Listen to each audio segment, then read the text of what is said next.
सन्माननीय आणि आदरणीय व्यासपीठावर विराजमान आजचे व्याख्याते आणि आमच्या महाराष्ट्र साहित्य परिषद पुणे शाखा सोलापूरचे सदस्य श्री गोविंदजी काळे, मसापच्या अध्यक्षा सोलापूर शाखेच्या अध्यक्षा श्रुतीशी वडकबाळकर, लोणकरणजी जगन्नाथजी चंडक ट्रस्टचे सचिव आणि विश्वस्त डॉक्टर गिरीशजी चंडक,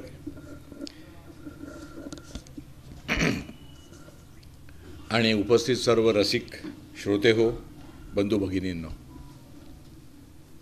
पाहता पाहता 27वं वर्ष संपत आलं. एका छोट्याशा गोष्टीने चालू झालेली एखादी घटना कशी मोठी होत जाते त्याचं हे उदाहरण आहे. सुरुवातीचे जर आपण पाहिलं तर मला अजूनही आठवतंय की हुतात्मा स्मृती मंदिरमध्ये आपण व्याख्यानमाला घेत होतो आणि पहिली 12-13 वर्ष जवळजवळ 1200 लोक, म्हणजे ते मधली जी 2 रस्ते होते वर जाण्यासाठी खुर्चीवर, ते देखील भरलेले असायचे. त्या ठिकाणी मंडळी बसलेली असायची. अर्थात त्यावेळेस सेलफोन नव्हते, मोबाईल नव्हते, इंटरनेट नव्हतं, नेटफ्लिक्स नव्हतं. त्या जमान्यात ती गोष्ट साध्य झाली. पण आता ज्यांना खरोखरच काहीतरी ऐकावं असं वाटतं, काहीतरी वेगळं आपण ऐकू, ज्या गोष्टी माहिती नाहीत त्या माहिती करून घेऊ, या दृष्टीने आपण ही व्याख्यानमाला अशीच चालू ठेवली. यावर्षी माझी खरी म्हणजे इच्छा होती की शाळेतल्या विद्यार्थ्यांनी, कॉलेजमधल्या विद्यार्थ्यांनी ह्याच्यामध्ये उपस्थिती लावावी. कारण 10 पैकी 20 पैकी 30 पैकी जरी आपण लोकांना रस्त्यावर विचारलं की महाराणी ताराराणी म्हणजे कोण, तर त्या लोकांना कोण आहे ते माहीत नाही. हा आपला आपल्या इतिहासाबद्दलचं हे आपलं प्रेम, किंबहुना आपण कधी ह्या गोष्टीकडे लक्षच दिलं नाही, आपल्याला पण शिकवलं गेलं नाही. तर ह्या गोष्टी आपण आवर्जून आपल्या सर्व रसिकांसमोर याव्यात, त्यांनी ते ऐकावं, या दृष्टीने आपण ह्यावर्षी या 3 महिलांविषयी कार्यक्रम घ्यायचा विचार केला होता. अर्थात पहिलं आणि दुसरं व्याख्यान अतिशय चांगलं आणि प्रत्येकाने मागून जी प्रतिक्रिया दिली त्यावरून लक्षात येतं की सगळ्यांना ते फार भावलं होतं. आजचंही जे पुण्यश्लोक अहिल्यादेवी होळकरांवर जे व्याख्यान होणार आहे ते देखील असंच निश्चित सगळ्यांना आवडेल असं आहे. त्यांनी काय काम केलं हे खरोखरच वाखाणण्याजोगं आहे. जवळजवळ 65 वर्ष राज्यकारभारामध्ये राहून आणि 25व्या वर्षी वैधव्य आलेलं अशा व्यक्तीनं काय काय करावं, म्हणजे डोळ्यासमोर नवरा गेला, मुलगा गेला, सासरे गेले, सासू गेली, हे सगळेजण गेले असताना आणि तिच्यावर त्यावेळच्या प्रसंगानुसार अनेक लोकांनी त्यांच्यावर जो काही प्रयत्न केला होता की यांनी पुढे जाऊ नये म्हणून, तर त्या दृष्टीने यांनी काय काय केलं हे आज आपण ऐकणार आहोतच. आज 19 डिसेंबर रसिक हो, माझ्या आजोबांचा आज 118वा स्मृतिदिन. त्यांचं नाव लोणकरण का पडलं इथून मी थोडंसं आज चालू करतो त्यांच्याविषयी बोलायला. अनेक जण बोलताना आपल्याकडे लोणकर हे आडनाव आहे, त्यामुळे बोलताना अनेक जण लोणकर हा शब्द वापरतात, पण त्यांचं नाव खरं म्हणजे लोणकरण. मारवाडी भाषेत आम्ही त्यांना लूणकरण म्हणायचो. लूण म्हणजे लवण, लवण म्हणजे मीठ. माझ्या आजोबांच्या आधीची मुलं जगत नव्हती म्हणून एके दिवशी सकाळी घरामध्ये रांगोळ्या वगैरे काढून दरवाजावर आम्ही सगळेजण, म्हणजे आमच्या घरातले, कारण मी कसं असणार त्यावेळेस, सगळे उभारले होते. आणि एक रस्त्यावरची नेहमीची झाडूवाली बाई आली आणि ती रस्ता साफ करताना तिला घरात बोलवलं. तिला मानाने सांगितलं की तू ही नवीन साडी आहे ती नेस. ती म्हणाली कशाला, तर म्हणे तू नेस तर खरं म्हणून. तिने ती साडी घेतली, नेसली तिने. आणि मग तिला एका पाटावर बसून तिच्या ओटी भरताना तिच्याबरोबर आमच्या आजोबांना तिच्या ओटीत देऊन टाकलं. ती म्हणाली हे काय, तर म्हणले आजपासून हे मूल तुमचं, आम्ही तुझ्या ओटीमध्ये हे तुला देऊन टाकलं. ती म्हणाली आहे तेच घरातले काही सांभाळता येत नाही, अजून नवीन कुठलं मूल सांभाळू मी, आणि एवढ्या मोठ्या माणसांचं मूल कुठे मी सांभाळणार. मग त्याने आमच्या लोकांनी, घरच्या लोकांनी विचारलं मग खरंच नको का तुम्हाला हे मूल. म्हटलं नको वा, मला काय जमणार नाही, झेपणार नाही हे. म्हटलं ठीक आहे, आमचं मूल आम्हाला परत द्या, तुमचं हे तो. मग ते घेतल्यानं आता तुमचं मूल आम्ही कसं घ्यायचं, तर त्याच्या वजनापुरतं थोडं मीठ तरी घ्या तुम्ही, म्हणजे देवाणघेवाण पूर्ण होऊन जाईल. आणि मग मिठाच्या बदल्यामध्ये माझ्या आजोबांना आम्ही विकत घेतलं. आणि मग मात्र आजोबा 71 वर्षाचे होऊन मग गेले. अर्थात त्यावेळेस हार्ट अटॅकला फार चांगले इलाज उपलब्ध नव्हते म्हणून, पण 71 वर्षाचं त्यांचं आयुष्य हे अतिशय परिपूर्ण असंच होतं. आपण ज्या मिठाच्या बदल्यामध्ये आपल्याला विकत घेतलेला आहे त्या मिठाचा मोबदला किंवा आपण त्याचं ऋण हे त्यांनी आयुष्यभर मानलं. स्वतःसाठी तर प्रत्येकजण करतात, पण देशासाठी, गावासाठी, समाजासाठी त्यांनी अनेक कामं केली. त्यांच्या आयुष्यामध्ये त्यांनी सदैव खादी परिधान केली. गांधीजींचं युग होतं, त्यांना खादी प्रिय होती. गांधीजींचे ते अनुयायी होते, विनोबाजींचे ते अनुयायी होते, आणि त्यामुळे खादीत ते नेसत असत नेहमीच. जेव्हा आम्ही चंडक बगीचा हा परिसर विकत घेतला 1913 आणि त्या ठिकाणी आम्ही चाळी बांधल्या. सुरुवातीला जंगल असल्यामुळे त्या ठिकाणी कोण लोक येत नव्हती. मग आमच्या आजोबांनी आणि पणजोबांनी सांगितलं की ते 6 महिने तुम्ही राहत असाल तर तुम्हाला 6 महिन्याचं भाडं लागणार नाही. अर्थात 1913 पासून 2023पर्यंत आजही आम्ही 5 रुपये प्रतिमाह 2 किंवा 3 खोल्यांचं भाडं अगदी दाबून, आणि काही लोकांच्या म्हणण्यानुसार जुलमी पद्धतीने आजही आम्ही वसूल करतो आहे 5 रुपयाचं भाडं त्यांच्याकडून. गेल्या 110 वर्षात त्यांनी आम्हाला 6,600 रुपये भाडं दिलेलं आहे. 5 पिढ्या तिथे नांदलेल्या आहेत. तर त्या ठिकाणी घरं खाली असताना आणि मार्शलच्या लॉच्या वेळेस थोडासा गडबडीचा भाग असताना अनेक स्वातंत्र्यासाठी कामं करणारी लोकं रात्री बेरात्री फिरत असत. माझे आजोबा तसे 7वी शिकलेले, म्हणजे इंग्रजी 7वी, पण त्यांना मराठी, इंग्रजी, कन्नड, हिंदी, गुजराती, मारवाडी अशा अनेक त्यांना भाषा अस्खलितपणे येत होत्या. आणि इंग्रजी येत असल्यामुळे ब्रिटिश सरकारचे जे अधिकारी होते, पोलीस वगैरे होते, त्यांच्याशी ते नेहमीच बोलत असत, चांगलं बोलत असत. त्यांना घरी बोलवून पार्टी होत असे आमच्या घरी. त्यांच्यासाठी सगळी ताटं वगैरे सगळी वेगळी असायची. पण त्या पार्टी होत असल्यामुळे इंग्रजी लोकांशी त्यांचे संबंध चांगले होते, आणि त्याचा थोडासा गैरफायदा घेत हे असे स्वातंत्र्य सैनिक जे होते त्यांना ते रात्रीच्या 2, 2:30, 3 वाजता चंडक बगीचात जाऊन डबा देत असत. त्या डब्यामध्ये पुढील 3-4 दिवसासाठीचा शिदास म्हणजे भाकऱ्या आणि चटणी वगैरे असायची, आणि त्यामध्येच कधी 5 रुपयाची, कधी 10 रुपयाची एक नोट ठेवलेली असायची. आणि पहाटे 4च्या आधी तुम्ही इथून निघून जा म्हणून ते त्यांना सांगायचे. अर्थात काही गोष्टींचं बिंग लवकर फुटत असतं, ते थोडं लवकरच फुटलं. आणि त्यांना एक बातमी मिळाली की तुमचं हे तुम्ही जे लोकांना देतात पैसे वगैरे ते कळालेलं आहे आणि कदाचित तुम्हाला अटक व्हायची शक्यता आहे. हे त्यांनी ऐकल्यावर त्यांनी सोलापूर सोडलं, आणि ते 6 महिने दररोज रात्री वेगळी रेल्वे पकडून अख्खं भारत त्यांनी पिंजून काढला. अनेक ठिकाणी ते गेले, आणि जेव्हा त्यांना लक्षात आलं की त्यांना कळवलं की आता तुम्ही यायला हरकत नाही आहे, त्यावेळेस मग ते सोलापुरात परत आले. परंतु तो जो एक राष्ट्राविषयीचा प्रेमाचा भाग होता तो तसाच राहिला. आणि मग 1935 पासून 1951पर्यंत ते सोलापूर म्युन्सिपाल्टीचे ते नगरसेवक होते. कर्मधर्म संयोगाने 1946 साली त्यांच्यामध्ये आणि आणखीन 2 लोकांमध्ये थोडीशी चुरस अशी निर्माण झाली की ह्या वर्षी, पुढच्या वर्षी आणि त्याच्या पुढच्या, ते 1-1 वर्षाचा कालावधी होता, तर सोलापूरचा अध्यक्ष कोण होणार म्हणून. आणि हे सगळे मित्रच एकाच पक्षातले एकमेकांशी बरोबर नेहमीच राहणारे. आणि मग त्यांनी ठरवलं की आपण एक काम करूयात, भांडण्यापेक्षा आपण 3 चिठ्ठ्या करूयात, 1946, 1947 आणि 1948. आणि ज्याला जी चिठ्ठी मिळेल त्यांनी त्या चिठ्ठीनुसार अध्यक्षपद घ्यायचं.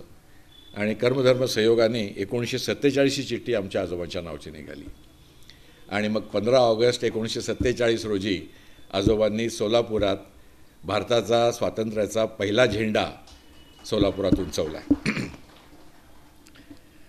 कुठेतरी पुण्याही कुठेतरी कामाला येत असते.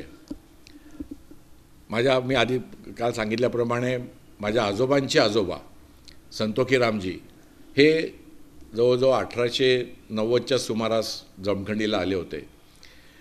त्यावेळेस राजस्थानमध्ये अतिशय मोठं दुर्भिक्ष होतं. पाणी प्यायला नसायचं. 2-2, 3, 5-5, 6-6 वर्ष तिथे पाऊस पडत नसायचा.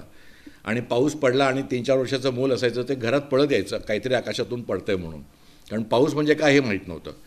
तर अशा वेळेस त्या ठिकाणी लोकांना पिण्याची पाण्याची सोय व्हावी म्हणून माझ्या पणजोबांनी त्यांच्या गावामध्ये एक तलाव बांधला. 7 एकर जागा दिली आणि त्यामध्ये तलाव बांधला आणि त्याला नाव दिलं होतं संतोख सागर. मजा अशी की 1976मध्ये इंदिरा गांधीजींनी राजस्थानच्या लोकांसाठी चंबळ नदीवर एक धरण बांधलं आणि त्याचे कालवे काढले आणि ते कालवे सगळ्या राजस्थानमध्ये फिरवले. आणि त्याला नाव त्यांनी त्यावेळेस जी फिल्म डिव्हिजन की भेट अशी सिनेमाच्या आधी ते एक 10-15 मिनटं 10-5 मिनटाची एक न्यूज असायची. तर त्यामध्ये एक न्यूज आली होती, संतोख सागर से इंदिरा नहर तक. आणि त्याचं मागचं जे आवाज असायचा तो असा होता की एखाद्या राजस्थानमधल्या एखाद्या गावामध्ये एखादा शेठ गावासाठी विहीर बांधतो, तलाव बांधतो आणि त्या गावाच्या लोकांची तहान भागवतो. तसंच भारताच्या पंतप्रधान यांनी चंबळ नदीवर कालवे काढून धरण बांधून कालवे काढलेले आहेत आणि त्या कालव्यापासून आता पूर्ण राजस्थानची तहान भागवली जाणार आहे. अर्थात ते संतोख सागर त्यांनी का निवडलं ह्याचं काही कारण मला माहीत नाही, परंतु पूरक म्हणून काहीतरी घ्यायचं आणि ठरवलं आणि ते नाव संतोख सागरचं मिळालं त्यांना. कुठल्या तरी त्यांच्या पूर्वजांनी किंवा त्यांच्या अजून आजोबांनी वडिलांनी त्यांच्या पूर्वजांनी काहीतरी चांगलं काम केलं म्हणून त्यांची पुण्याई त्यांना मिळाली, त्यांची पुण्याई माझ्या आजोबांना मिळाली, आजोबांची पुण्याई आज मला मिळते आहे. आणि आपल्या सगळ्यांचं प्रेम आम्हाला चंडक परिवाराला मिळतच चाललेलं आहे. फक्त देशाविषयीच प्रेम नाही तर गायीविषयी देखील त्यांना अतिशय प्रेम होतं. विनोबा भावेंबरोबर ते अतिशय म्हणजे विनोबा भावे अनेक वेळा घरी पण आले होते आणि त्यांचं तिथलं ते उरळी कांचनचं आश्रम बघून त्यांना ती इच्छा झाली की असला आश्रम सोलापूरमध्ये पण असावं. आणि त्या एका भावनेने सोलापूरच्या पांजाळपोळचे ते 25 वर्ष विश्वस्त म्हणून त्यांनी काम पाहिलं होतं. आणि मग सोलापूरला बाळे येथे त्यांनी 20 एकर बागायती जागा घेतली विकत स्वतः. आणि ती विकत जागा घेऊन त्यांनी ती विनोबा भावेंना दिली आणि त्यांना सांगितलं की या ठिकाणी तुम्ही जसं उरळी कांचनला आश्रम आहे तशा प्रकारचा आश्रम इथे काढा म्हणून. दुर्दैवाने ते आश्रम विनोबा भावे काढू शकले नाहीत आणि तिथे त्यांना जमलं नाही. आणि मग 2-5 वर्ष ती जागा तशीच ठेवून मागून त्यांनी ती जागा विकली आणि ते पैसे परत त्यांनी उरळी कांचनलाच वापरले. त्यामुळे त्यांच्या मनात ती जी एक भावना होती की आपण हे करायला पाहिजे होतं सोलापूरसाठी, ते त्यांच्याकडून राहिलं. शिक्षणासाठी ओढ होते आणि त्याचं परिपाक म्हणूनच सोलापुरात आज 2 इंजिनिअरिंग कॉलेज, 5 हायस्कूल्स, 2 बालक मंदिर आणि मग राजस्थानमध्ये एक शाळा, अशा अनेक ठिकाणी शाळा कॉलेजेस काढली गेली. त्यावेळेस मराठवाड्यामधली अनेक मुलांना राहायला जागा नव्हती. सोलापूरला ते शिकायला येत असत कॉलेजमध्ये, तर त्यांना ते घरी ठेवत असत. आणि घरी ठेवत असल्यामुळे आमच्या घरामध्ये आमचे वडील 4 भाऊ आणि 4 आत्या. पण आम्ही नेहमीच म्हणताना आमच्याकडे 8 काका आहेत, आमचे 7 काका आहेत, 9 काका आहेत असेच आम्ही बोलायचो. कारण अनेक लोकं आमच्या घरामध्ये तिथं राहत होती. डॉक्टर, इंजिनियर, वकील अशी होऊन ती गेली आणि पुढे त्यांनी अतिशय मोठं नाव कमवलं. तर अशा ह्या प्रकारातून त्यांनी अनेक कामं सोलापूरसाठी केली. चांगलं काम केलं म्हणून त्यांना बाळीवेस ते सम्राट चौक या रस्त्याला माजी नगराध्यक्ष शेठ लोणकरणजी जगन्नाथजी चंडक पथ असं नामकरण झालं. आमच्या मारवाडी लोकांमध्ये एक म्हण आहे की सकल वस्तू संग्रह करो आए किस दिन काम, बखत पडे पर ना मिले माटी खर्चे दाम. राजस्थानमध्ये असल्यामुळे प्रत्येक छोटी छोटी गोष्ट सांभाळून ठेवायची, जपून ठेवायची ही गोष्ट आमच्या तिथं होती आणि त्यामुळे घरात कमवलेला पैसा देखील हा कसा नीट ठेवला जाईल आणि कसा तो चांगल्या प्रकारे वापरला जाईल याची जाण सगळ्यांनाच होत गेली आणि त्यामुळेच संतोखी रामजीपासून माझ्या वडिलांपर्यंत प्रत्येकाने काही ना काहीतरी हिस्सा आपल्या कमाईमधला सोलापूरसाठी त्यांनी प्रत्येक वेळेस देत गेले आणि सोलापूरच्या उन्नतीमध्ये प्रगतीमध्ये आमचा पण त्यांनी परिवाराचा हातभार लावला. आपण समाजाचं देणं लागतो हे जे देणं होतं ते लोणकरंजींनी अजून जास्त प्रकारे केलं, कारण त्यांना आम्ही विठाच्या बदल्यात घेतलं होतं, त्यामुळे त्यांनी ते देणं पण अतिशय चांगलं केलं. त्यांच्याच कारकिर्दीमध्ये टाकळीमधून सोलापूरला पाणी आणायचा पहिला प्रस्ताव शासनाकडे पाठवला गेला होता. ते काम पूर्ण व्हायला 4 वर्ष लागली, पण तो पहिला प्रस्ताव त्यांनी पाठवला होता. त्यांच्या अनेक कामामुळे ते जेव्हा चाटी गल्लीतून फलटण गल्लीतून जायचे तेव्हा दुकानातली लोक उठून उभा राहायची की शेटजी चाललेत म्हणून, इतका त्यांना मान होता. एक मजेशीर गोष्ट म्हणजे माझं आणि त्यांचे रिलेशन हे अगदी मित्राप्रमाणे होते आणि मी जेव्हा आमच्या तिथे टिळक चौकातल्या घरामध्ये एक अतिशय मोठी गादी, पांढरा शुभ्र चादर, त्याच्यावर एवढा डाग त्यांना आजोबांना चालत नसे आणि कोपऱ्यामध्ये असे मोठे मोठे लोट ठेवलेले आणि ते 2 कोपऱ्यामध्ये 2 हात 2 ह्याच्यावर ठेवून ते बसत असत आणि मी तिथे गेलो की मी त्यांना म्हणायचो आता सरका तुम्ही, माझी जागा आहे ती म्हणून, आणि ते बिचारे सरकायचे आणि मला तिथे बसू द्यायचे. रिलेशन असे आमचे दोघांचे चांगले होते. त्यामुळे जेव्हा त्यांचा डॉक्टरांनी सांगितलं की आता हे काही फार वेळ जगणार नाही आणि मग प्रथेप्रमाणे त्यांना आम्ही खाली घेतलं वगैरे आणि माझ्या मांडीवर त्यांचं डोकं ठेवलं आणि मागून सोलापुरातले सगळे नामांकित डॉक्टर आलेले, पण सगळ्यांनी सांगितलं की आता शेटजी वाचणार नाहीत म्हणून. आणि थोड्या वेळाने त्यांनी तसं सांगितलं की शेटजी नाही आहेत म्हणून. चाटी गल्ली, फलटण गल्ली सगळी फटाफट बंद झाली. सगळे घरचे वगैरे तिथे सगळे लोक जमायला चालू झाली आणि अर्ध्या तासांनी आजोबा एकदम खदखदून हसले. अतिशय प्रसन्न असा चेहरा त्यांचा झाला आणि त्यांनी डोळे उघडले. आम्ही सगळे अवाक झालो. सगळे डॉक्टर मंडळींना परत बोलवलं, काय करता येईल का बघा म्हणून सांगितलं. फक्त आमच्या लक्षात आलं नाही की ते एवढे का प्रसन्न झाले होते, त्यांना एवढं कशाचा आनंद झाला होता, त्यांच्या चेहऱ्यावर एवढं हसू का झालं हे काय आम्ही त्यांना विचारलं नाही. परंतु कदाचित त्यांनी केलेल्या कामाचं फलित म्हणून कदाचित त्यांनी स्वर्ग कसा असतो हा पाहिला असेल त्यावेळेस आणि त्यामुळेच ते अतिशय प्रसन्न झाले होते आणि मग थोड्या वेळाने त्यांनी परत प्राण सोडला. त्यांची आठवण सदैव नाही राहू दे, खोकला झाले काय करणार त्याला आता. त्यांची आठवण सदैव राहावी या दृष्टीने रस्त्याचं नाव आहेच, परंतु एक साहित्य परिषदेच्या माध्यमातून एक व्याख्यानमाला सुरू करावी हे जे सुचवलं त्यानुसार एक व्याख्यानमाला सुरू झालेली आहे. आपण सगळेजण त्याला प्रतिसाद देतात त्याबद्दल आपण सगळ्यांना धन्यवाद परत एकदा देत मी माझे 2 शब्द संपवतो. नमस्कार. प्रथमतः सर्वांना नम्रतापूर्वक नमस्कार. आज मला अतिशय आनंद होतोय. माझ्या पुढं जे जमलेलं रसिकजन आहे आणि ते ऐकायला जमलेले आहेत याचा आनंद माझ्या पोटात मावेना अशी अवस्था झालेली आहे. तर प्रथमतः इथं उभं राहण्याची, या व्याख्यानमालेमध्ये बोलण्याची संधी मला शेठ लोणकरांजी चंडक ट्रस्ट आणि महाराष्ट्र साहित्य परिषद शाखा सोलापूर यांच्या वतीनं मला जी संधी दिली आयोजकांनी संयोजकांनी, त्याबद्दल त्यांचे मनपूर्वक आभार मानतो. सगळ्यात महत्त्वाचं म्हणजे पहिल्या दिवशी जे व्याख्यान झालं त्या व्याख्याता होत्या हैदराबादच्या विद्याजी देवधर. तर त्यांच्या व्याख्यानामध्ये त्यांनी कायदे निर्मितीमध्ये स्त्रियांचं योगदान, त्यांनी स्त्रियांचं योगदान कायद्यामध्ये कसं आहे याचा धांडोळा फार व्यवस्थितपणे घेतला आणि मला आनंद असा वाटला की त्याच्यामध्ये त्यांनी पुण्यश्लोक अहिल्यादेवी होळकर यांचा उल्लेख केला. आणि कार्यक्रम संपल्यावर मी त्यांना सांगितलं की तुम्ही 2 कायद्यांचा उल्लेख केला, त्यांनी असे बरेचसे कायदे केलेत की ते खरोखरच म्हणजे कौतुकास्पद आहेत. दुसरे व्याख्याते जे राजेंद्रजी घाडगे, त्यांनी महाराणी ताराबाई यांची वाटचाल आणि राजनैतिक धोरण, हे राजनैतिक धोरण अहिल्यादेवींचं सुद्धा वाखावण्यासारखं आहे. विचार करा, 4 पेशवे येऊन गेले, 29 वर्षे राज्यकारभार केला, सोपी गोष्ट नाही आहे. आणि त्या फक्त देवदेव करणाऱ्या असं जर कोण म्हणत असेल तर अजिबात नाही. त्या अत्यंत मुत्सद्दी होत्या, अत्यंत कणखर होत्या, म्हणूनच त्या 29 वर्षे राज्यकारभार करू शकल्या.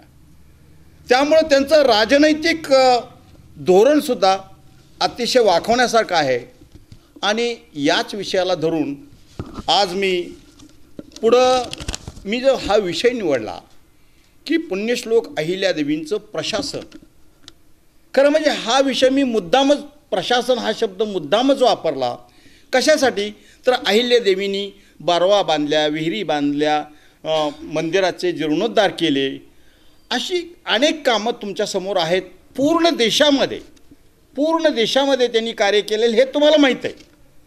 पण याच्याही पलीकडचं त्यांचं राजकीय आणि सामाजिक जे काम आहे ते तुम्हाला माहीत नाही आणि तुम्ही ते ऐकण्यासाठी यावं, त्याच्यासाठी खरं म्हणजे प्रशासन हा शब्द मी वापरला मोठ्या कौशल्याने. मला वाटलं की ज्यांना ओढ आहे अहिल्यादेवींचं ऐकायची ते नक्की येतील. कारण प्रशासन म्हणजे नेमकं काय बाबा, म्हणजे निश्चितच काहीतरी वेगळं सांगितलं जाईल.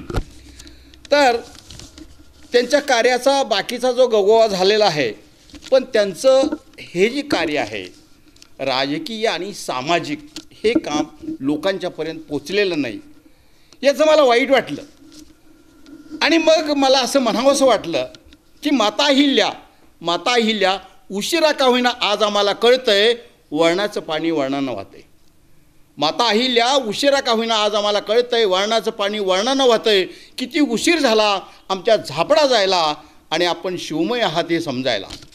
माता यशोदेला सुद्धा किती उशिरा कळलंय, अख्खं ब्रह्मांड कृष्णाच्या तोंडात थांबले. आम्ही तर तुमची लेकरं, तुमच्या मागं धावणारी एडी कोकरं, हातातल्या शिवलिंगाची जपणूक केली रयतेच्या सुखासहित. तेव्हा सगळ्यांना कळलं होतं तुमच्या जीवाचं नाव शिवा होतं. पण इथला इतिहास आमच्या रुसला आणि आमच्या अज्ञानावर हसला. आमच्या अज्ञानावर हसला. तेव्हा लक्षात आलं की मातोश्री 29 वर्ष राज्यकारभार केलेल्या त्या इतिहासाची पानं कुठे गेली, कुठं हरवली ती पानं.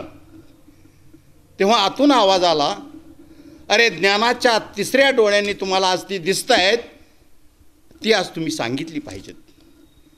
आणि म्हणूनच मित्रो, आज पुण्यश्लोक अहिल्यादेवी होळकर आणि त्यांचं प्रशासन हा विषय घेऊन आज मी तुमच्यापुढं आलो आहे.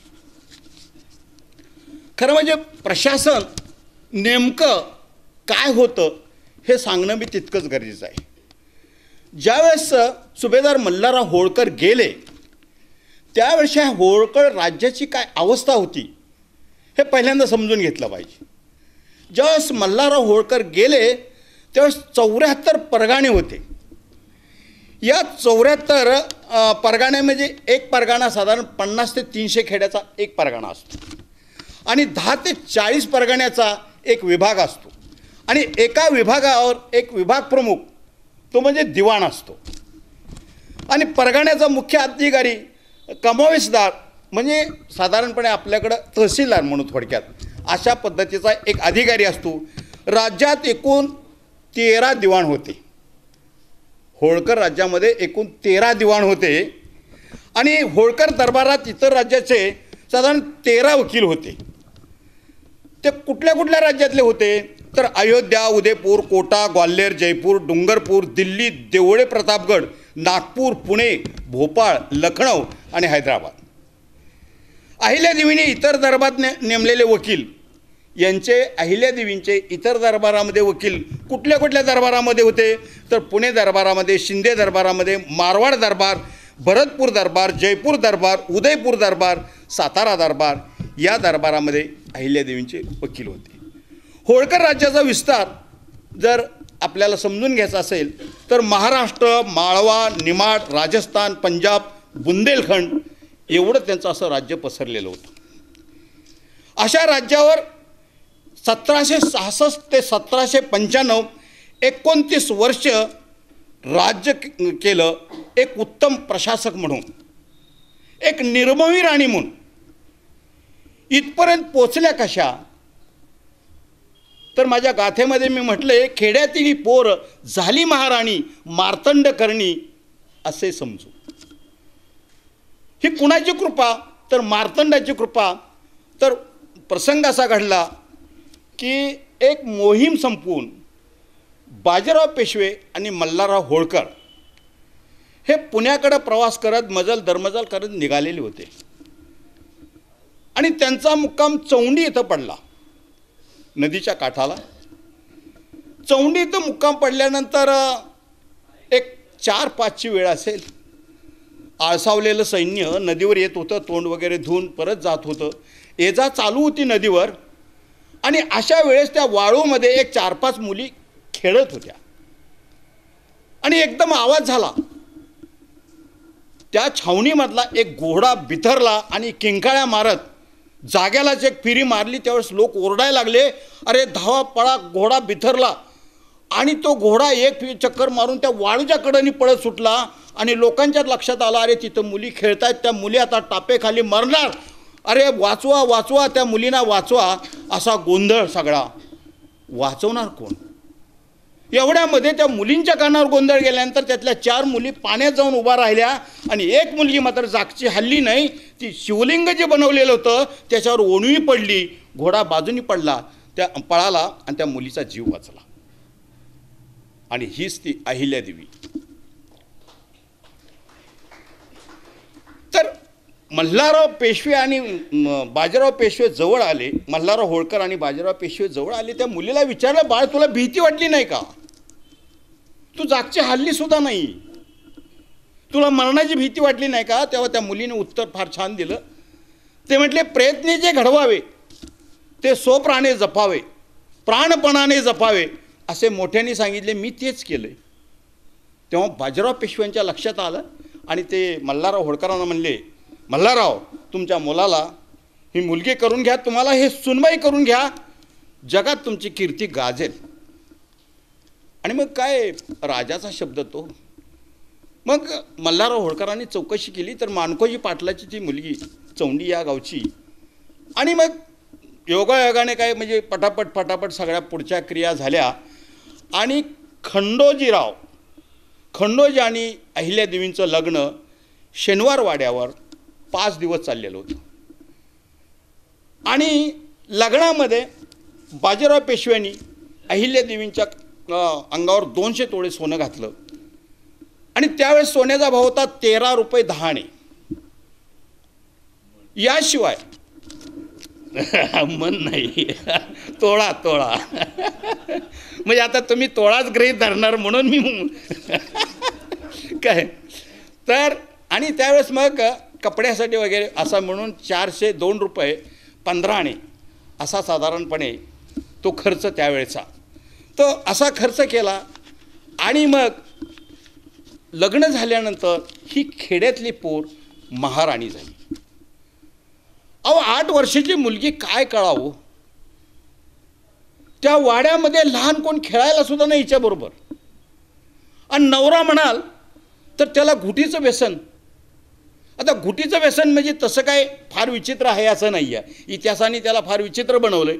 पण घुटी म्हणजे काय तर बदाम, काजू, मगज बी अशा बरेचसे फ्रूट्स एकत्र करून ते दुधामध्ये असे घोटायचे, त्याच्यामध्ये थोडासा गांजा टाकला जातो आणि मग ते पिलं की थोडंसं नशा येते. पैलवान लोक हे सर्रास करतात, धुंदीमध्ये पडवून राहतात. हे मोठ्यांचं व्यसन आहे. कारण युद्धावर जाताना सुद्धा ह्याचा बराचसा फायदा होतो की माणूस करारी बनतो, समोरच्या माणसाला मारण्याचं धाडस आणखी वाढतं, याच्यासाठी असेल तो. तर अहिल्यादेवींच्या पुढं अनेक प्रश्न पडायचे, कुणी खेळायला नाही. आणि मग आवाज कानावर पडायचे, आज ही मोहीम केली, ती मोहीम केली, याला जिंकलं, त्याला जिंकलं. असं करता हळूहळू सुभेदार मल्हारराव होळकरांनी अहिल्यादेवींना थोडं शिकवायला सुरुवात केली. आणि त्यांची प्रचंड अगदी तल्लख बुद्धिमत्ता असल्यामुळे त्यांनी कॅच केलं ते प्रत्येक गोष्ट शिकवलेली. त्यांना घोड्यावरनं रपेट मारायला पासून ते अशा छोट्या छोट्या छोट्या छोट्या गोष्टी शिकवत राज्यकारभार, पत्र कशी लिहायची, हिशोब कसा तपासायचा, ह्या साध्या गोष्टी त्यांनी आत्मसात केल्या. आणि मग हे मोहिमेवर गेल्यानंतर ह्या राजवाड्यामध्ये राजाचा कारभार पाहण्यासाठी जाऊ लागल्या. कारण खंडेराव धुंद असायचे आणि सुभेदार मल्हारराव होळकरांना सुद्धा कळलं होतं की आपला मुलगा आपल्याला भविष्यामध्ये रिस्पॉन्स देईलच याची गॅरंटी नाही. तो शूर होता, म्हणजे त्याच्यामध्ये खरं म्हणजे शूरत्व होतं, पण गहाळपणा काही कामाचा नाही ना. ज्याच्यात शूरत्व आहे त्यांनी तेवढं चलाक असलं पाहिजे. आणि अहिल्यादेवींच्यामध्ये तेवढी ती चलाकी दिसली म्हणून त्यांनी सगळं राज्यकारभाराचे डावपेच आहेत ते त्या अहिल्यादेवींना हळूहळू सांगायला सुरुवात केली. आणि मग पुण्यश्लोक अहिल्यादेवी होळकर यांचं जे कार्य आहे या कार्याच्या एक 2 महत्त्वाच्या बाजू पडतात. एक भाग कुठला असेल तर सुभेदार मल्हारराव होळकर जिवंत असताना त्यांच्या हातून घडलेलं कार्य आणि ते गेल्यानंतर त्यांच्या हातून घडलेलं कार्य, असं 2 भागामध्ये. तर त्या राजदरबारामध्ये जात होत्या, बसत होत्या. एके दिवशी काय झालं, एक विधवा स्त्री आली आणि तिने अहिल्यादेवीचे पाय धरले. तेव्हा अहिल्यादेवी म्हणले, अहो असं काय करताय तुम्ही, माझ्या आईसारख्या माझं पाय काय धरताय, मी तुमचं पाय धरायला पाहिजे. नाही म्हणले, माझी सगळी संपत्ती आहे ती सगळी तुम्ही जमा करून घ्या. म्हणजे काय झालं काय, तर मला संतान नाही म्हणली, माझ्या पोटी संतान नाही, माझा मुलगा दत्तक घ्या, माझा मुलगा दत्तक घ्या असं सगळेजण सांगतात. या नादामध्ये एक दिवस मला हे मारतील, त्याच्याऐवजी माझी सगळी संपत्ती जमा करून घ्या, सरकार जमा करा. तेव्हा अहिल्यादेवी म्हणाल्या, अहो हे पहिलं त्यांनी त्या राज गादीवर जाताना किंवा राजदरबारामध्ये जाताना ही पहिली घटना घडली. त्यावेळेस त्या अतिशय म्हणजे अगदी खंबीरपणे म्हणल्या की तुम्हाला पाहिजे तो तुम्ही दत्तक घ्या, संरक्षण मी देईन तुम्हाला, आणि तुम्ही म्हणजे हे तुमची संपत्ती वगैरे सरकार जमा करू नका आणि तुम्ही तुमच्या मनानं दत्तक घ्या, तुमचं संरक्षण मी करेन. त्यांना अतिशय आनंद झाला, त्यांनी दत्तक घेतला, यांनी संरक्षण दिलं. पण हा पहिला इन्स्टंट राजदरबारात गेल्यानंतर हा पहिला इन्स्टंट, त्या इन्स्टंटमध्ये जे त्यांच्यामध्ये कणखरपणा आला तो अगदी शेवटच्या श्वासापर्यंत तो कमी झाला नाही. याच्यानंतर सुभेदार मल्हारराव होळकरांनी यांना हिशोब शिकवलेली होती. मग हिशोब कसं आहे की एखादा शिक्षक ज्यावेळेस विद्यार्थ्याला शिकवतो त्यावेळेस तो विद्यार्थी सगळं लक्षात जसं आहे तसं लक्षात ठेवतो. अहिल्यादेवीने जसं आहे तसं जे शिकवलं ते जसं आहे तसं लक्षात ठेवलं होतं. आणि मग ती हिशोबामध्ये असा गोळ झालेला होता की बाजीराव पेशवे गेल्यानंतर त्यांचा जो उत्तर क्रियेचा खर्च आहे किंवा बाकीचा जो खर्च आहे, त्यांना जे हे आपण गेल्यानंतर जो उत्तर क्रियेचं जे थोडंफार हे करतो त्याचा जो खर्च आहे तो हिशोबाच्या सरकारी हिशोबामध्ये लिहिला होता. मग अहिल्यादेवींच्या लक्षात आलं की हा तुम्ही खर्च सरकारी ह्याच्यात कसं काय लिहिला, तर तो खाजगीत जायला पाहिजे, कारण नातं खाजगीचं होतं आणि खाजगी नात्यातून तो केलेला खर्च आहे, त्यामुळे तो खाजगीत. तर हिशोबातल्या अशा बारीक सारीक गोष्टी त्यांच्या लक्षात आल्या. आणि मग एक वेळ खंडेरावला थोडंसं विनंती केल्यानंतर त्यांच्यामध्ये फरक पडला आणि ते एका लढाईवर गेले. तिथं त्यांनी त्या लढाईमध्ये पराजय झाला. पण त्या लढाईमध्ये जी मिळाली लूट मिळालेली हे ते न येता त्यांनी दुसरा जो वाडा होता त्या दुसऱ्या वाड्यावर जाऊन ते थांबले होते. अहिल्यादेवींच्या कानावर गेले की ते बाबा लढाईत हारलेत पण खंडेराव अजून घरी आलेले नाहीत. तेव्हा ते दुसऱ्या वाड्यावर गेल्या तर त्या आणलेली संपत्ती त्यांनी पाहिली. तर ती म्हणली हे तुम्ही सरकार जमा करायला पाहिजे होती. तर नाही म्हणले तुम्ही याच्यामध्ये आम्हाला सहकार्य करायला पाहिजे, मी सरकार जमा करणार नाही. ते म्हणले अनैतिक गोष्टीला मी कुठेही तुमच्या पाठीशी उभं राहणार नाही. नैतिकता नाही आहे, ही अनैतिक गोष्ट आहे. नैतिकता आणि अनैतिकता तिथं जन्म झाला. अजून अहिल्यादेवी तर राज्यकारभाराला लागलेल्या नव्हत्या, पण हे जे शिक्षणाचे धडे मिळाले, या धड्यातून ते म्हणले ह्या तुम्ही जी लूट करून आणली याच्यातला जो 6वा भाग आहे तो तुम्ही सरकार जमा केला पाहिजे.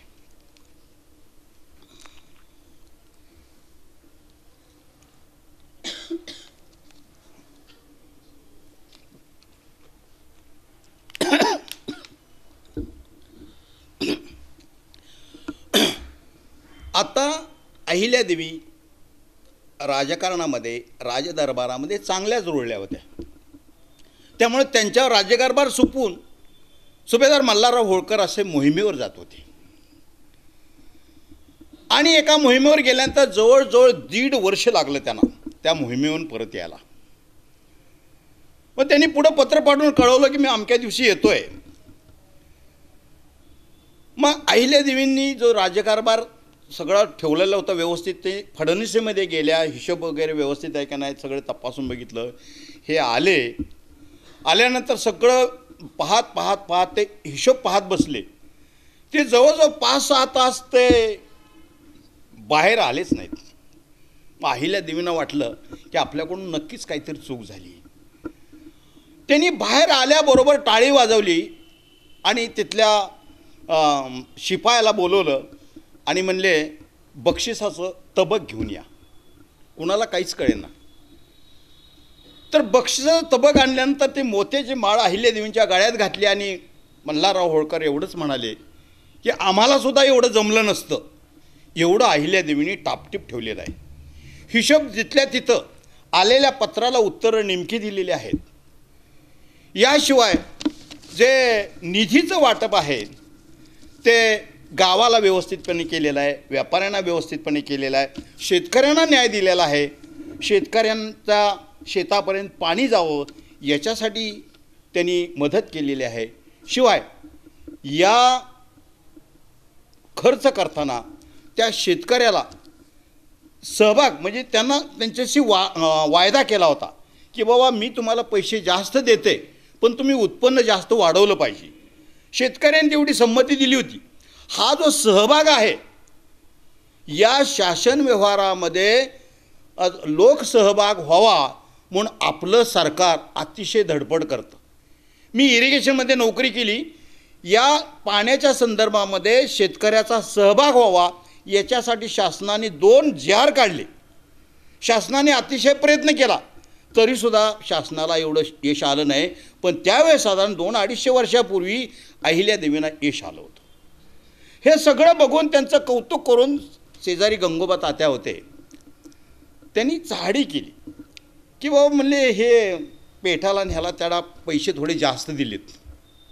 अहिल्यादेवींच्या लक्षात आलं आणि मग अहिल्यादेवींनी अगदी अदबीनं आपल्या सासऱ्याला त्या म्हणतायत की बाबा ह्या पेठांना वगैरे जे पैसे जास्त दिलेत त्याचं त्यांनी स्पष्टीकरण केलं, प्रत्येक गोष्टीचं स्पष्टीकरण केलं. आणि मल्हारराव होळकरांना ते पटलं की बाबा रास्त आहे, हे सगळं केलेलं आहे ते अतिशय रास्त आहे. अशा पद्धतीनं त्यांचं कौतुक झालं. त्या दरबारामध्ये अशा रुळत चालल्या आणि कुंभेरीला एक लढाई झाली. त्या कुंभेरीच्या लढाईमध्ये खंडेराव पुढे गेले, वसुली होती आणि कुंभेरीला वेढा पडला. तिथं जाट काय ऐकेना एवढं ते खंडणी मागत होते. तर तो जाट 40 लाख द्यायला तयार होता आणि राघोबा दादा 1 कोटीला अडून बसले, 1 कोटी द्यायला पाहिजे.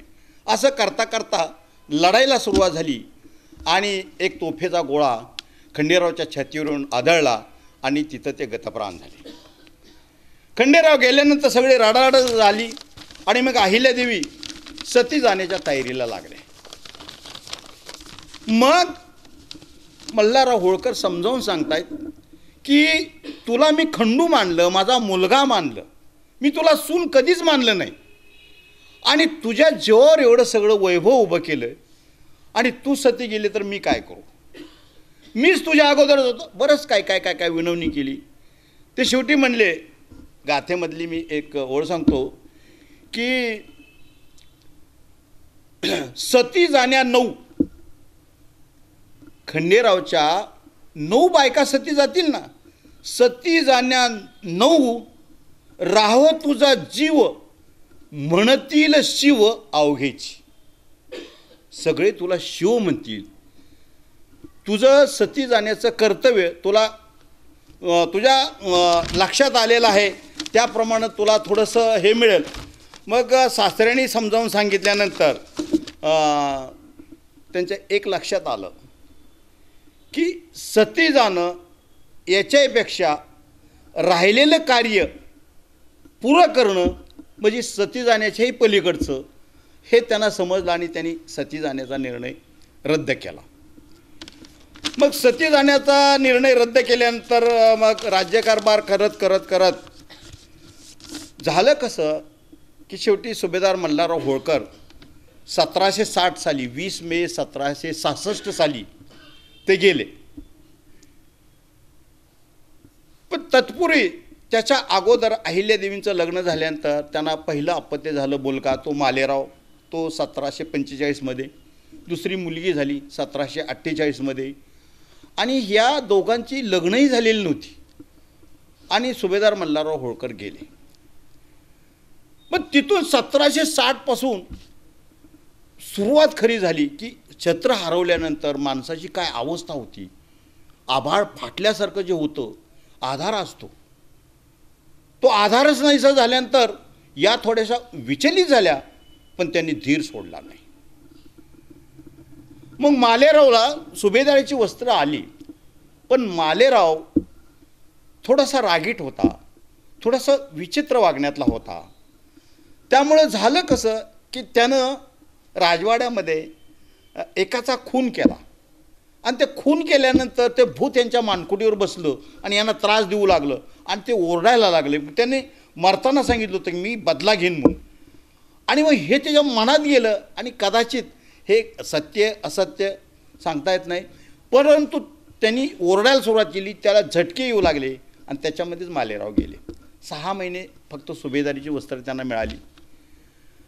मग गंगोबा तात्याचे दिवाण होता, त्यांनी लगेच राघोबा दादाशी संधान मानलं की आता गादीला कुणीच वारस नाही, आता तू स्वारी करायला हरकत नाही. आणि मग त्यांनी संधान वाचल्यानंतर 50-55 हजार सैन्य घेऊन ते होळकरशाही ताब्यात घेण्यासाठी ते निघाले सुद्धा. अहिल्यादेवींच्या कानावर गेलं. आणि मग त्यांनी पहिलं काम काय केलं असेल तर आजूबाजूचे सरदार होते त्यांना पहिली पत्र लिहिली आणि सरदारांची लगेच उत्तरं आली की मल्हारराव होळकरांचा आमच्यावर फार मोठे उपकार आहेत, तुमच्या पाठीशी आम्ही उभे आहोत खंबीरपणे. दुसरं पत्र तुकोजी होळकर उत्तरेमध्ये होते, सैन्याचा कारभार त्यांच्याकडे होता. ती उत्तरेमध्ये त्यांना म्हटलं तिथं तुम्ही जेवला असेल तर पाणी प्यायला इथं या, ताबडतोब या. आणि मग ते ताबडतोब आले. त्यांना सांगितलं प्रकरण की राघोजी चालून येतोय आपल्यावर. तत्पूर्वी त्यांनी त्यावेळेच्या पेशव्यांना एक पत्र लिहिलं, मातोश्रींनी पत्र लिहिलं की असं असं आहे. आणि मग त्या पत्राचा परिणाम असा झाला की मग तुकोजी होळकरांना दत्तक घेतलं. तुकोजी होळकर म्हणजे मल्हारराव होळकरांचे पुतणे. होळमधून असाच एक लांबच्या भावकीतला मुलगा त्यांनी घेऊन गेलेले होते आणि तो चांगल्या पद्धतीने तयार झाला होता तुकोजी होळकर. मग तुकोजी होळकरांना सुभेदारीची वस्त्र आली. मग पेशव्यांची एवढी संमती होती की तुम्ही तुमच्या पद्धतीने राज्यकारभार करा, पेशव्यांच्याकडून कुठेही त्याच्यामध्ये हे केलं जाणार नाही, हस्तक्षेप केला जाणार नाही. मग त्यांनी अहिल्यादेवींनी काय केलं की सुभेदारीची वस्त्र तुकोजी होळकरांना आल्यानंतर तुकोजी होळकरांच्याकडे सैन्याचा कारभार दिला. सैन्य विभाग होता तो कंप्लीट त्यांच्याकडे दिला आणि बाकीचं जे आहे राज्याचा बाकीचं सगळं म्हणजे सगळं अख्खंच्या अख्खं प्रशासन हे अहिल्यादेवींनी सांभाळायला सुरुवात केली. हे पहिल्यांदा आल्यानंतर तो चालून आल्यानंतर त्याला पहिलं पत्र लिहिलं की तू माझ्याशी लढायला आला हे गोष्ट खरी आहे, पण मी जरी हारले तरी मला म्हणते अरे बाई माणूस असून केवढं धारिष्ट, माझं कौतुक होईल, पण तू जर हारलास तर तुला तोंड दाखवायला जागा राहणार नाही. आणि राघोबाला पटलं. मग राघोबांनी म्हटले की बुवा आपले दात आपल्या घशात गेलेत, आता काही खरं नाही. कारण त्याला रिपोर्ट लागले होते की बुवा सगळे सरदार ह्यांच्याकडून लढायला तयार आहेत. शिवाय अहिल्यादेवींनी 200 स्त्रियांची फलटण तयार केलेली, हे सगळे रिपोर्ट त्याला गेले. आणि मग त्यांनी पत्र लिहिलं, मी स्वारी करायला आलो नव्हतो, तर मुलगा गेला, मी सांत्वन करायला यायला लागलो. मग अहिल्यादेवी म्हणली सांत्वन करायचं आहे, सांत्वन करायला यायचं तर 50-55 हजार फौज कशाला. आणि मग अशा रीतीने अहिल्यादेवींनी एका दबाव तंत्रानं होणारं युद्ध टाळलं आणि तिथं अहिल्यादेवींचा विजय झाला. मग पहिल्यांदा मग आता राज्यकारभार सुरू झाला. मग पहिल्यांदा त्यांनी काय केलं, तर पहिल्यांदा त्यांनी इंदोरची जी राजधानी होती ती राजधानी महेश्वरला हलवली. महेश्वरला हलवल्यानंतर त्या महेश्वरची रचना त्याने अशी केली की वास्तुशास्त्राचा एक आदर्श नमुना म्हणून त्या महेश्वरला कुणी पाहावं. कारण ते महेश्वरची निर्मिती करताना बुवा कवींच्या पेठा, व्यापाऱ्यांच्या पेठा, कलाकारांच्या पेठा, अशा पेठा तयार केल्या की या राजधानीमध्ये कशाचीही गरज लागली तर ताबडतोब उपलब्ध हो म्हणून त्यांनी असं पेठा तयार केल्या. पेठांना नावं दिली, ज्यांनी ज्यांनी त्याग केला होता त्यांना त्या पेठांची नावं दिली. अशा रीतीनं त्यांनी पहिल्यांदा राजधानी महेश्वरला नेली. त्याने दुसऱ्यांदा काय केलं तर चलन बदललं.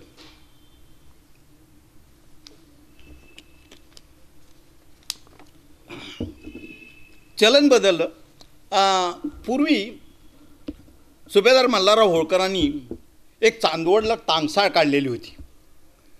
मग अहिल्यादेवींनी पुन्हा दुसरी टांगसाळ काढली इंदोरमध्ये 1766 आणि मग त्यांनी जी नाणी तयार केली, काही म्हणजे चांदीची होती, काही तांब्याची होती. तर त्या नाण्यावर त्यांनी बिल्वपत्र, गव्हाच्या ओंबीचं चित्र, उगवत्या सूर्याचं, अशा पद्धतीचं ती नाणी तयार केली. आणि मग चलनामध्ये बराचसा बदल केला. त्यानंतर त्यांनी दारूबंदी, दारूनी अनेक संसार नष्ट होतात हे अहिल्यादेवींना माहीत झालं. आणि मग त्यांनी दारू जे निर्माण करतात त्यांना पहिल्यांदा बोलवलं की तुम्ही दारू निर्माण करायचं थांबवा. ते म्हणाले आमचं पोट तर याच्यावर आहे, थांबवून कसं चालेल, मी तुम्हाला पैसे देते, दुसरा तुम्ही व्यवसाय चालू करा आणि कंप्लीट दारू तयार करायचं तुम्ही थांबवा. एका बाजूने त्यांनी हे केलं, त्या दारू काढणाऱ्यांना पैसे दिले. दुसऱ्या बाजूने त्यांनी एक सगळ्यांना पत्र दिलं की गावामध्ये पूर्णतः दारूबंदी झाली पाहिजे आणि जो दारूबंदी त्या गावातली करेल तिथल्या सरपंचाला सोन्याचं कडं घातलं जाईल. हे अहिल्यादेवींनी त्यावेळी डिक्लेअर केलं. अशा पद्धतीनं दारूबंदी झाली. राज्याची पाहणी करून अहिल्यादेवी येत होत्या तर ब्राह्मण मंडळी थांबलेली. आणि मग अहिल्यादेवींनी चौकशी केली तर ब्राह्मण मंडळी डोळ्यामध्ये अश्रू आणून म्हणाली की आमच्या मुली मोठ्या झाल्यात पण आम्ही लग्न करू शकत नाही. का तर हुंडा मागितला जातो, म्हणजे फार हुंडा मागितला जातो, त्यामुळं फार अवघड झाले.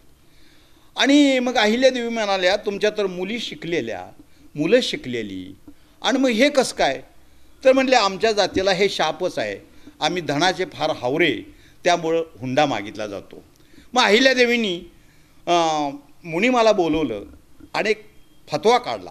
त्या फतव्यामध्ये म्हटलं की जो हुंडा घेईल त्याला हुंड्याच्या डबल दंड, जो मध्यस्थी असेल त्याला हुंडा दिला तेवढा दंड, असं त्यांनी फरमान काढलं. 200-250 वर्षापूर्वी हुंडाबंदी अहिल्यादेवींनी केली, ही सोपी गोष्ट नाही आहे. त्यानंतर न्यायव्यवस्थेमध्ये त्यांनी सुधारणा केली. अहिल्यादेवी म्हणजे खरं म्हणजे सुप्रीम कोर्ट. त्यांच्या न्यायाला रामशास्त्री प्रभूने आणि अहिल्यादेवींच्या न्यायाबद्दल बोलायचं कामच नाही. तर त्यांनी न्यायव्यवस्थेमध्ये काय सुधारणा केली तर प्रत्येक गावामध्ये न्यायपंचायती निर्माण केल्या. आणि न्याय असा की एक पैसा खर्च नाही झाला पाहिजे, पहिला मुद्दा. न्याय लवकर मिळाला पाहिजे, दुसरा मुद्दा.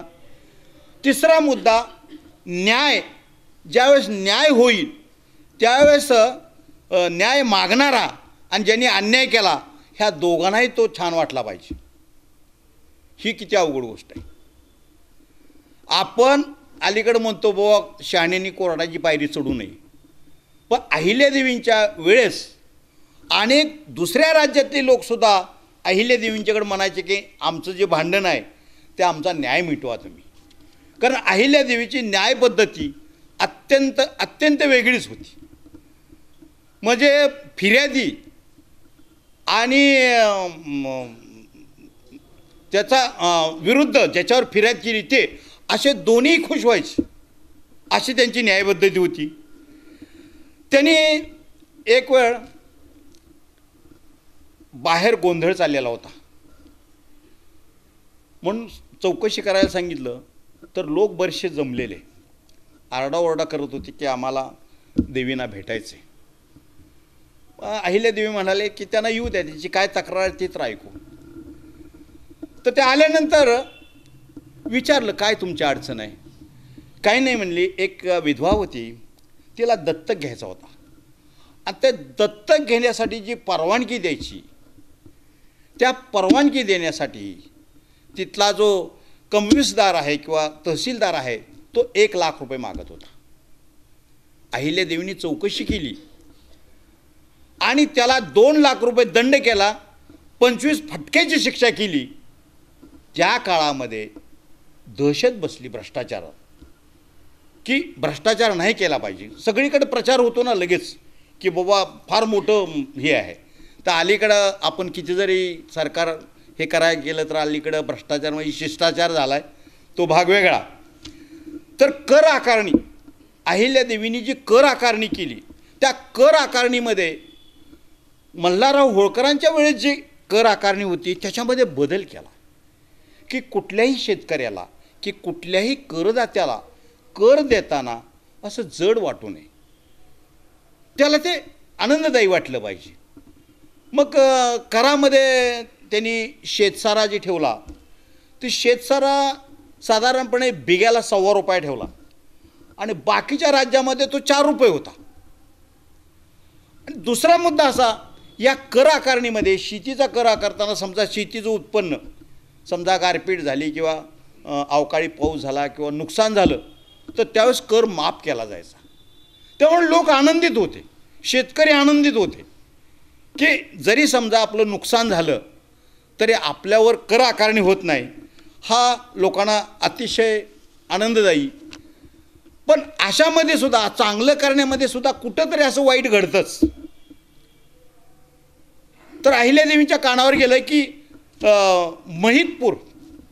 महिदपूरला जो कर आकारणी करणारा अधिकारी होता त्याची तक्रार आली अहिल्यादेवींच्या कानावर. तक्रार आल्याबरोबर त्यांनी 50 सैन्य बरोबर घेतलं, पालखी आणि त्या महिदपूरला गेल्या. पण तिथल्या लोकांना प्रत्यक्ष त्यांनी विचारलं काय बाबा तुमची कर भरताना काय अडचण आहे. तर म्हणले हे अधिकारी दुप्पट पैसे मागतात. बरं पैसे नाही दिले तर आमच्या घरच्या लोकांना त्रास देतात, असं विचकट बोलतात. मग यांना कुठं काय काय काय वस्तूची मागणी करतात. हे सगळ्यांची चौकशी केली. तेवढ्यामध्ये तो कर आकारणी करणारा आणि सरपंच वगैरे असे आल्यानंतर मग अहिल्यादेवींनी त्यांना ठणकावलं चांगल्या पद्धतीनं. ज्यांचे पैसे तुम्ही घेतलेले आहेत ते ताबडतोब परत करा. यापुढं जर असं वर्तन दिसलं तर तुमची गय केली जाणार नाही असं अहिल्यादेवी म्हटलं आणि निघाल्या. तेव्हा ते म्हणले अहो फलाहार आहे, फलाहार तर घेऊन जा, पाणी तर घेऊन, मी तुमच्याकडं पाणीसुद्धा पिणार नाही. आणि अहिल्यादेवी तशा माघारी आल्या. तर हा जो प्रकार आहे तर हिथं जे आहे प्रशासक चांगल्या पद्धतीचा प्रशासक असेल तर केलेले कायदे चांगले राबवले जातात. हे जे अहिल्यादेवींचं प्रशासन आहे ते स्वतः प्रत्येक गोष्टीवर स्वतःचं लक्ष होतं त्यांचं आणि त्या खंबीर होत्या. एका लेखकाने म्हटलं आहे की गुजरातचे लोहपुरुष पटेल सरदार वल्लभभाई पटेल ते जसे कणखर होते ती उपमा अहिल्यादेवींना दिली की ते तेवढ्या कणखर होत्या, कुठलाही निर्णय घेण्यामध्ये तेवढ्या कणखर होत्या आणि ते गय करत नव्हत्या. त्यांच्याकडे सगळं होतं, साम दाम भेद दंड. या न्यायानुसार त्यांनी एका म्हणजे बरेच वर्षाचा इतिहास काढला तर हे भिल्ल होते, रामोशी होते, गोंड होते, हे लोकांची लूट करत होते. त्यामुळं या राज्यातनं त्या राज्यात जायची पंचातच होती. मग अहिल्यादेवींनी विचार केला की बाबा आत्तापर्यंत त्यांना कुणी म्हणजे बंधन घातलं नाही, त्यामुळं हे असत. मग त्यांनी गोडी गुलाबीनं त्यांना बोलवून घेतलं, त्यांना शासन म्हणजे त्यांच्याकडे अधिकार दिले की बाबा तुम्ही हे काम करा आणि मग तुम्हाला असे एवढे पैसे दिले जातील. त्या एक कराच्या आकारणी, कर आकारणीचं त्यांना एक परवानगी दिली. आणि त्या मग असं केल्यानंतर मग असा एखादा एकच अहिल्यादेवीच्या हातून एकच त्याला देहांताची शिक्षा दिली. एक असा होता अर्धांड, त्याला देहांताची शिक्षा दिली. बाकीच्याला गोड बोलून प्रवाहामध्ये मिसळून घेतलं आणि प्रवाहामध्ये मिसळून घेतल्यामुळं या राज्यातलं त्या राज्यामध्ये व्यापार उदीम हा व्यवस्थित होऊ लागला. मग त्याच्यामध्ये जकात वगैरे जे आहे त्याची आकारणी होऊ लागली. त्याच्यामुळं सरकारी तिजोरीमध्ये महसूलसुद्धा वाढला. हे जे आहे तर हे करताना त्यांनी म्हणजे ज्या वेळेस भिल्लांचा बंदोबस्त करायचा होता त्यावेळेस त्यांनी स्वतःची मुलगी पणावर लावली की जो भिल्लाचा बंदोबस्त करल त्याला मी माझी मुलगी देईन. अहिल्यादेवींनी दरबारामध्ये डिक्लेअर केलं. मग घरी आल्यानंतर विचारलं की बाबा तो जर यवन असेल तर, तो जर हे असेल तर, दुसऱ्या जातीचा असेल तर त्यावेळेस अहिल्यादेवींनी फार छान उत्तर दिले. ते मी गाथेमध्ये घेतले की नसे आकाशाला आणिक वाऱ्याला, ईश्वरी देहाला जात नसे, प्रकाशाला नसे ना चंद्र सूर्याला, आणिक पाण्याला जात नसे. पुढे मी म्हटलं जे वाचतील गाथा मनातील व्यथा, जातीभेद कथा संपतील. तर ह्या पंचमहाभूतापासून बनलेल्या या देहाला जात कुठली आली? शौर्याला जात अजिबात सुद्धा नाही. तो जर शौर्य गाजवणारा असेल तर त्याच्या जातीचा विचार करायचं कारणच नाही. तर यशवंतराव फणसे नावाचा तरुण पुढं आला आणि भिल्लाचा बंदोबस्त मी करतो असं म्हणतो पुढं आला. त्याला जेवढं सहकार्य करायचं तेवढं अहिल्यादेवींनी त्याला सैन्य बाकीच्या गोष्टी दिल्या आणि त्यांनी खरोखरच भिल्लाचा बंदोबस्त केला. आणि अशा पद्धतीनं एक भिल्लांचा जो उपद्रव होत होता त्यांचा उपद्रव तर थांबवलाच, पण त्यांना या प्रवाहामध्ये आणलं, चांगलं जीवन जगणं त्यांना शिकवलं.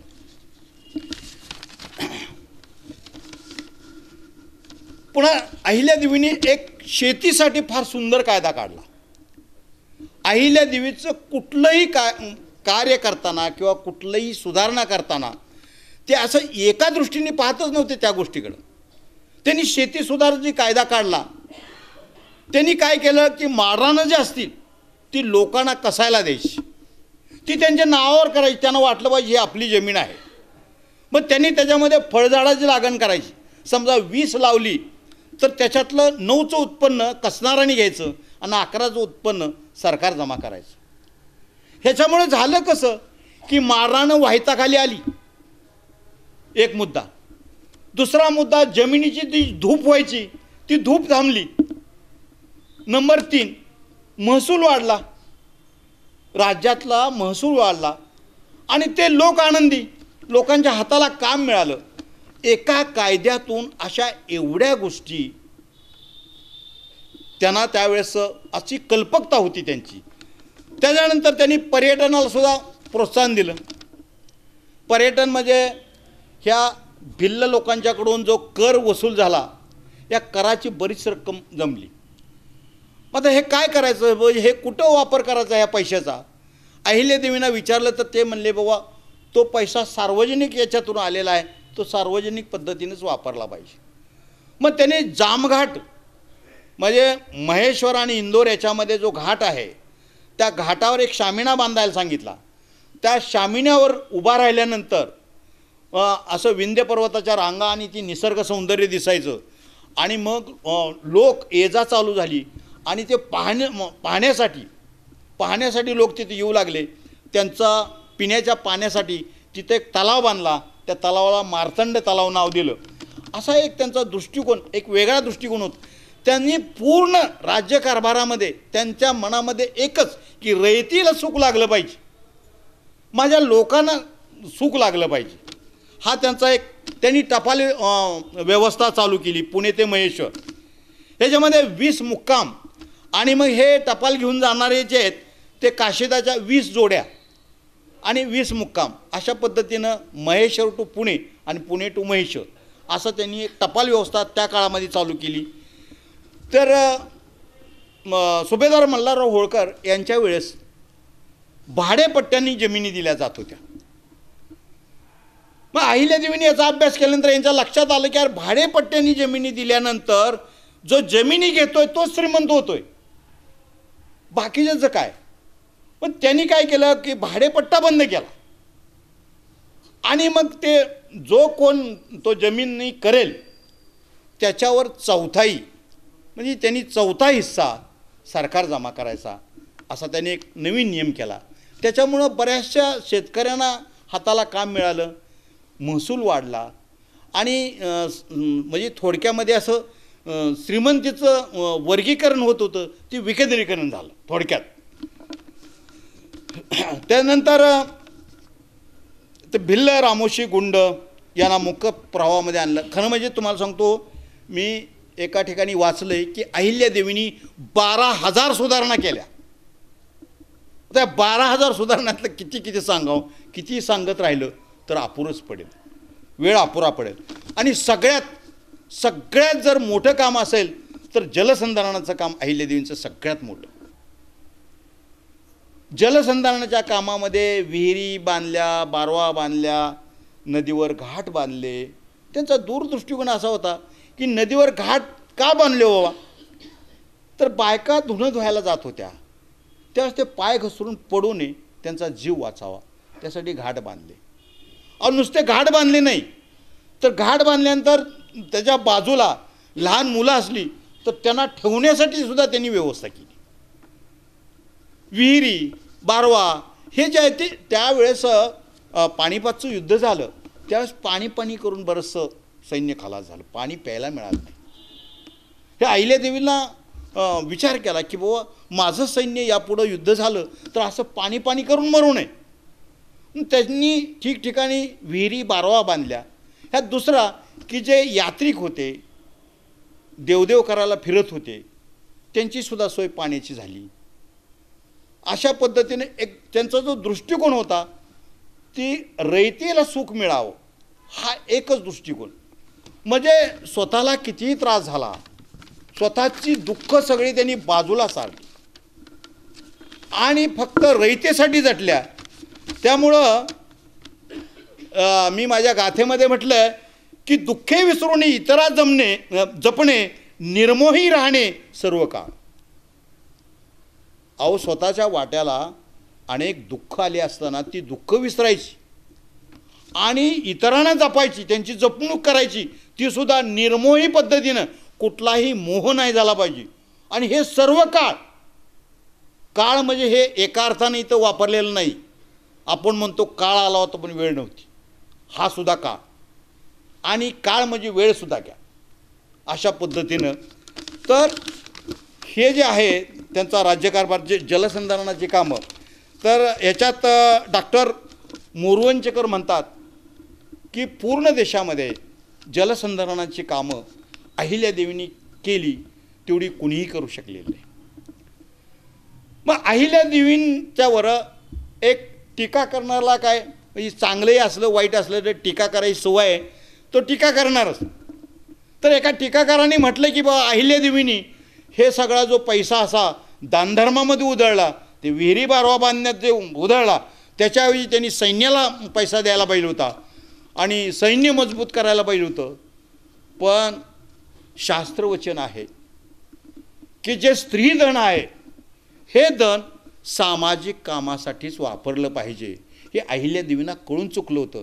त्यामुळं त्यांचं धन त्या काळामध्ये 16 कोटी रुपये होतं आणि हे 16 कोटी रुपये त्यांनी अशा कामासाठी वापरले.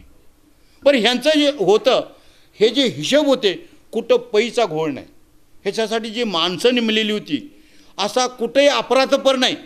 त्यांनी जो कायदा काढला होता फडणवीसमध्ये एक 15 कलम होती, ती कलम अशी जबरदस्त होती की कोणाच्या मनात अपराधपर करायचा येतच नव्हतं, असे त्यांनी कायदे केलेले होते. त्यामुळं आता कुठं असं घोटाळे तर किती आपल्याला कितीतरी कानावर पडतात, लोकांना त्याची सवय झाली काय वाटत नाही. पण त्या टायमाला असे अपराधपर एवढा पैसा त्यांनी सामाजिक कामासाठी खर्च केला, पण कुठंही अशी अपराधपर झाली नाही. आता खरं म्हणजे मी आता ह्याच्याकडे येतो. तर माझं व्याख्यान थांबवायच्या अगोदर गाथेतल्या काही ओव्या आहेत त्या ओव्या आणि शेवटी अहिल्यादेवींचं कार्य अगदी झोपडीपर्यंत अगदी खेड्यापाड्यापर्यंत स्त्रीवर्गांच्या कानावर पडावं याच्यासाठी एक कविता म्हणा किंवा उखाणा म्हणा अशा 2 गोष्टी करून मी थांबणार आहे. तर अहिल्याचं सौख्य नाहीचं जीवनी चाले अणवानी जन्मभर. अहिल्यादेवींना सुख असं मिळालं नाही. शेवट तर इतका विचित्र आहे की पाठीपोटी कुणीच राहिलं नाही. मुलगा गेला, मुक्ताबाईला नथू म्हणून मुलगा झाला होता, म्हणजे नातू, त्याला गादीवर घ्यायचं ठरवलं होतं. पण यशवंतराव तो नथू गेला छोट्या शहाजारानं आणि नथू गेला हे त्याच्या वडिलांना फारच मोठं दुःख झालं. त्या दुःखामध्ये यशवंतराव फणसे गेले. मग यशवंतराव फणसे गेले की मग त्याच्याबरोबर सती जाणं आलं. मग मुक्ताबाई गेल्या. त्यावेळेस अहिल्यादेवी ओरडून सांगत होत्या, अगं मुक्ते नको तू सती जाऊ, कोण आहे मला आता. मुक्ताबाई म्हणते, तुला सगळी लोक तुझी मुलं आहेत, तू त्यांची माता आहेस, तुला आहे, पण माझे पती गेल्यानंतर मला कुणीच नाही, तू सुद्धा नाहीस, मला जाऊ दे. शेवटचं तुम्हाला सांगतो, त्या काळामध्ये ज्या सवाष्ण बायका आहेत ते कार्य करताना अहिल्यादेवींना असं, अहिल्यादेवी शेवटच्या वेळेस म्हणत होत्या, माझ्या मुलीच्या केसाला मला तेल लावू द्या. तर त्या सवाष्ण स्त्रियांनी जवळ येऊ दिलं नाही अहिल्यादेवींना. केवढं दुःख हो. सती जाऊ नको म्हणून विनंती केली, पण शेवटी तुम्हाला सांगतो, आता मॅडमने सांगितलं की सतीच्या पद्धतीच्या वेळेस असे वाद्य वाजवली जायची. ती वाद्य का वाजवली जायची, तर त्या सतींचा आवाज लोकांच्या कानापर्यंत गेला नाही पाहिजे. ते ओरडायच्या ना मोठमोठ्यानं, तो आवाज गेला नाही पाहिजे. आणि मग काठी घेऊन त्यांना आत असं ढकलून दिलं जायचं. ती ज्यावेळेस मुक्ता सती गेली त्यावेळेस माय लेकीची नजरानजर शेवटची झाली, त्यावेळेस काय भयानक दृश्य असेल. शेवटचा धागा होता तो सुद्धा समोर जळतोय म्हणलं तर केवढं मोठं दुःख. अशी सगळी दुःख त्यांच्या समोर घरातली 22 माणसं गेली, पण सगळ्या रयतेलाच त्यांनी आपली मुलं मानली होती. त्यामुळं रयतेला सुख लागेल अशा पद्धतीनंच राज्यकारभार केला. त्यामुळे जगामध्ये यांच्या राज्यकारभाराला थोडंच नाही तुम्हाला सांगतो. तर मालकम नावाचा गव्हर्नर होता, त्यांनी अहिल्यादेवींच्याबद्दल इतकं छान लिहिलेलं आहे. आणि हे वाचलं स्कॉटलंडमधल्या जोनाबिल्ली नावाच्या कवयित्रीनं, आणि तिनं अहिल्यादेवींच्यावर खंडकाव्य लिहिलं 700 ओव्याचं. तर परत एका ब्रिटिश लेखकाने म्हटलंय की जर स्त्रियांचा इतिहास लिहायचं ठरवलं तर अहिल्यादेवींचं नाव पहिल्या नंबरला येईल. अशा पद्धतीनं अहिल्यादेवींचं कार्य, साधारण त्यांचं प्रशासन पाहिल्यानंतर थोडंसं हे की अहिल्याचं सौख्य नाहीच जीवनी चाले अणवानी जन्मभर, देवा पांडुरंगा बसावे ते ध्यानी, जे गाथेमधूनही सांगितलेले. नसे आकाशाला अनेक वाऱ्याला, ईश्वरी देहाला जात नसे, प्रकाशाला नसे ना चंद्र सूर्याला, अनेक पाण्याला जात नसे. जे वाचतील गाथा मनातील व्यथा, जातेभेद कथा संपतील, सांगितले त्यांनी मनाला जपणे अपत्याप्रमाणे इतरांच्या. काय बघा ना, हे अहिल्यादेवींची जी धारणा आहे ती धारणेला फक्त मी शब्दाचं रूप दिले. एखाद्याच्या मनाची जपणूक करायची, पण ती कशा पद्धतीने आपण आपल्या मुलाला आपल्या अपत्याला जपतो तशा पद्धतीनं त्याचं मन आपण जपलं पाहिजे. सांगितलेलं आहे त्यांनी, मनाला जपणे अपत्याप्रमाणे इतरांच्या सत्ता अविवेकी तेने सर्व व्यर्थ आणि का अनर्थ ठरलेला. असे दयाळू त्या सत्ताधाऱ्याने विवेकी वागणे सोडू नये. मरणास हवे दिव्य काहीतरी तेव्हा मौज खरी मरणात. विदर्भामधल्या शेतकऱ्यांच्या कानावर ही ओवी गेली पाहिजे. अरे मरावं ज्याने की खरंच काहीतरी आहे मरणामध्ये, काहीतरी दिव्य आहे, दिव्य केलेलं असेल तरच मराव. काही न करता मरणं किती म्हणजे अनर्थ आहे, किती चुकीचं आहे. मरणास हवे दिव्य काहीतरी तेव्हा मौज खरी मरणात. मानी मनुष्याचा होतो मनभंग चिते होणी धग त्याची असे. हे वाक्य अहिल्यादेवींनी आपल्या सासऱ्यासाठी वापरलेलं आहे. सासरा ज्यावेळेस पेशव्यांच्याकडून अपमान झाला त्यावेळेस ते अपमान त्यांना सहन झाला नाही. त्यावेळेस ह्या म्हणाल्या की बाबा ही जी अपमानाची धग आहे तर ही मानी मनुष्याला असा जर त्याच्या मनाचा भंग झाला, त्याच्या मनाच्या विरुद्ध घडलं तर चित्ते होऊन जाण्यापेक्षा सुद्धा ती धग भयंकर आहे.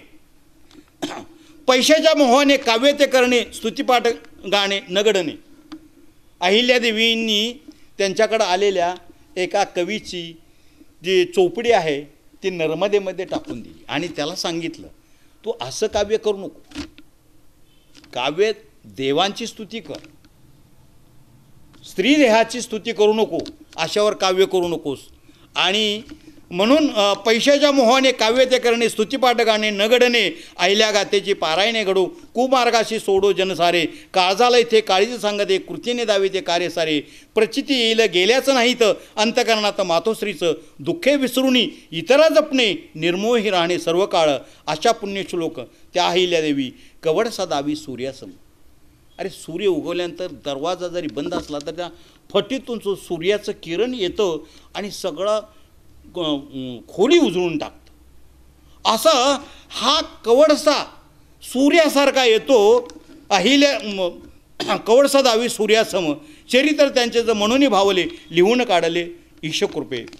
अशा पद्धतीनं हे मी बरंचसं बोललो. आता एक शेवटचं आणखी थोडंसं म्हणतो की मी बेलभंडार कादंबरी 1997 साली लिहिली. ते कादंबरी लिहिताना माझ्या मनात आलं की जे सुशिक्षित लोक आहेत ते वाचतील, त्यांना ते समजेल. पण अनेक खेड्यापाड्यातल्या स्त्रिया त्यांना कुठं शिक्षण हो, त्यांना अहिल्यादेवीचं महत्त्व कसं करणार. माझ्या डोक्यात हा विचार आला. मी ती बेलभंडार कादंबरी लिहिताना त्याच्यामध्ये कविता लिहिल्या, त्याच्यामध्ये अभंग लिहिले, त्याच्यामध्ये धनगरी ओव्या लिहिल्या, सगळं असं. कारण हे जी कादंबरी लिहितानाच एक मेंढका येतो आणि विचारतो अहिल्यादेवीचं कार्य सांगा. तो मेंढका ऐकतोय आणि मी सांगतोय. मग त्याला एखादी गोष्ट नाही समजली तर धनगरी ओवेतनं सांगतोय, कवितेतून सांगतोय, सगळ्या पद्धतीनं त्याला समजावलं आहे. आणि त्या कादंबरीमध्ये मी एक उखाणा टाकला आहे की स्त्रियांच्यापर्यंत अहिल्यादेवीचं कार्य गेलं पाहिजे. तर तो उखाणा म्हणतो आणि आजची माझी सेवा संपवतो.